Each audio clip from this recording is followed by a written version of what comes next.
সোমবার কমলপুর মহকুমার সুরমা দুর্গাচৌমুহনী বাজার এলাকায় রাজ্যের বিদ্যুৎ নিগমের উদ্যোগে এনইআর পাওয়ার প্রজেক্টের মাধ্যমে 33 কেভি সাব ডিভিশন উদ্বোধন করা হয়। সর্বমোট ব্যয় হয়েছে 9,76,00,000 টাকা। সোমবার কমলপুর মহকুমার সুরমা দুর্গাচৌমুহনী এলাকায় এই বিদ্যুৎ নিগমের উদ্যোগ গ্রহণ।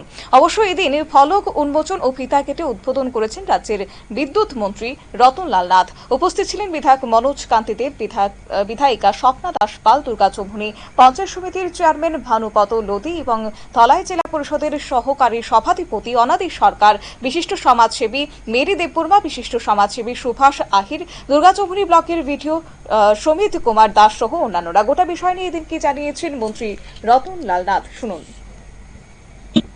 কত যন্ত্রপাতি 9,76,00,000 টাকা সেন্ট্রাল গভর্নমেন্ট এবং বিশ্ব ব্যাংকের টাকায় আমরা এটা করেছি। কাজটা কে করেছে? বিদ্যুৎ নিগম না, এটা করেছে power grid corporation of India limited. এবং এটার জন্য নিচে যেমন আছে, আবার উপরে একটা দ্বিতল কন্ট্রোল রুমও রয়েছে। আমরা নিচে শুধু ওপেন করে এসেছি।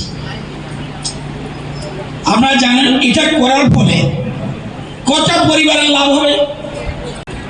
10,945 পরিবারের লাভ হবে। গ্রাহক কোন কোন এরিয়া?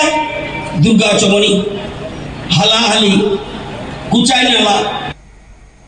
অর্থাৎ এনইআর পাওয়ার সিস্টেম ইমপ্রুভমেন্ট প্রজেক্টের উদ্বোধন এদিন করা হয়েছে। পাশাপাশি অনুষ্ঠানে সভাপতিত্ব করে এবং স্বাগত ভাষণ দেন রাজ্যের বিদ্যুৎ নিগমের জেনারেল ম্যানেজার টিপিটিএল রঞ্জন দেববর্মা। অনুষ্ঠান মঞ্চে বিধায়ক মনোজ কান্তি দেব, বিধায়িকা স্বপ্না দাস পাল বক্তব্য রাখেন এবং উদ্বোধনের পরেই মঞ্চে বক্তব্য রাখতে গিয়ে কার্যত বিদ্যুতের বিভিন্ন বিষয় নিয়ে আলোচনা করেছেন মন্ত্রী রতনলাল নাথ।